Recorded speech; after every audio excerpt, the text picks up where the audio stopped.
Welcome to Western Perspective, I'm Steve Anderson. Well, it was the interview that had the whole country talking.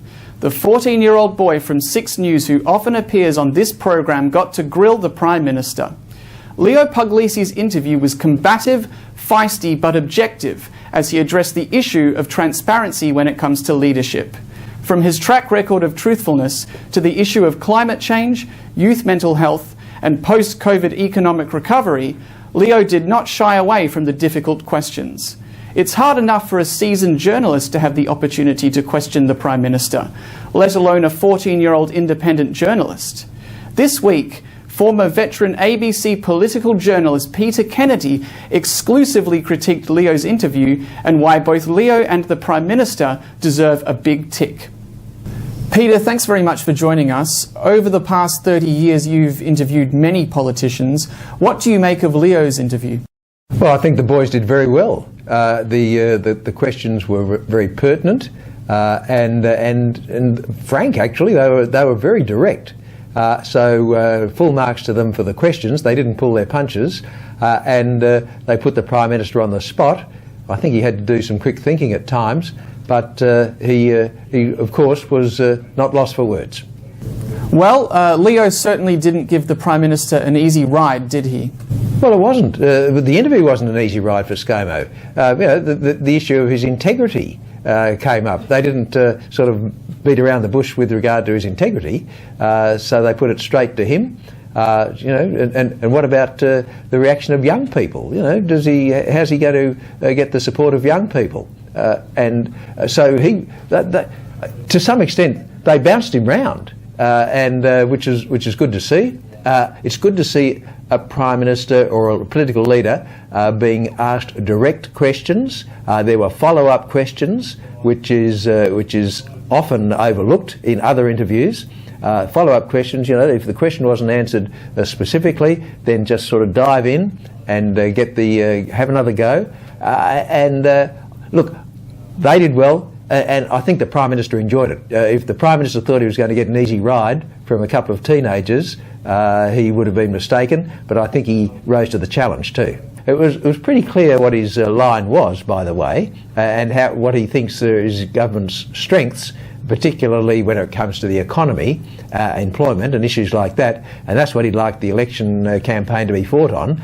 Whether that's the case or not remains to be seen, but I think he sees that as a strength for the government, but of course the election is about a whole lot of things as well. Do you feel that the Prime Minister has come off well from this interview? Well, look, full marks to the Prime Minister for making himself available to some teenagers asking the questions. It's hard enough for seasoned journalists to get to the Prime Minister, but I think full marks for him to making himself available.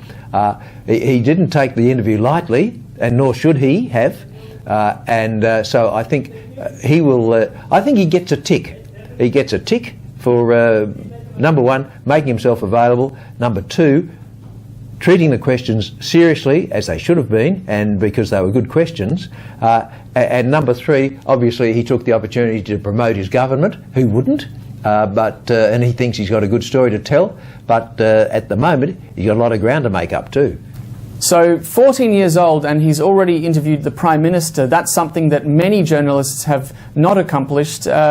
What do you have to say regarding that? Well, he's done very well, and I think the future will be very promising. If he can keep that up and he retain his enthusiasm, his manner was very good, the questions were very good, he was courteous, but the questions were pointed, and a good interviewer has those qualities.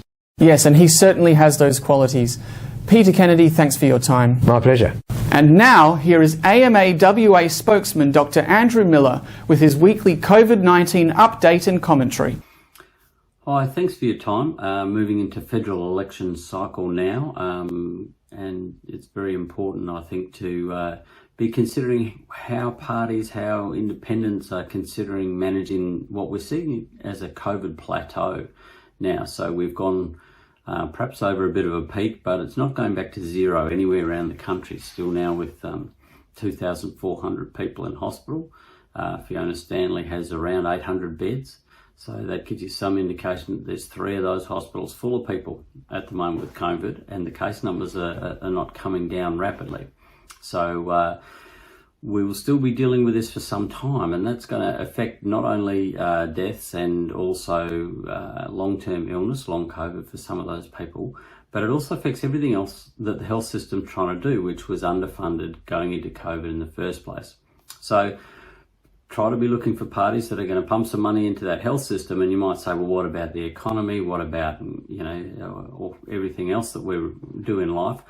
Those things are dependent on your health. And if you want to run a cafe, you'll know that even if there's no restrictions around, if people are worried that they're going to catch disease, then they tend to stay away.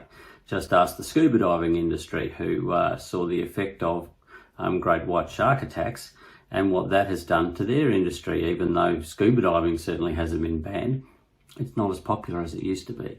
So we need to talk about long-term control and issues like whether we can have a centre for disease control, which is not involved, or doesn't have politicians involved in the decisions around these things, but just the scientists, the ones who can keep it under control. Certainly in perspective with the rest of what we do in society, but now that we have these very, very good vaccines, we know that they're essential, but they're not quite enough to keep it under control, and we've got to continue to have people who will make decisions to control transmission, to protect all of those who are vaccinated and those who cannot yet be vaccinated, particularly those under 5 years of age. So thanks very much for your time, and happy 95th birthday to my mum Elaine. Thanks for your time.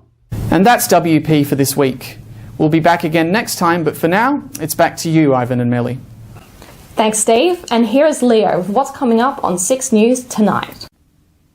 Thanks, guys. Today on 6 News, the federal election looms as fallout continues from Scott Morrison's interview with 6 News, the PM claiming that the media has taken him out of context, but we've got archived videos that may just disprove what he said. Plus, condemnation grows after scores of people, including children, were killed and wounded by a rocket strike on a railway station in eastern Ukraine. And Hillsong founder Brian Houston hits out of the church after his wife, Bobby Houston, was reportedly made redundant. You can see full details on those stories and plenty more by heading to our YouTube channel. Just search 6 News Australia to find us, or our website 6newsau.com. For now, though, guys, it's back to you. Thanks, Leo. And that's our weekly news and current affairs, with the latest news on our website, wamnnews.com.au. Don't forget to subscribe to the WAMN Extra News Club so we can continue our work in the community. Full details on wamnews.com.au/news/extra. From Melly and myself, wish you good health, good night, see you next Sunday. Thanks for watching.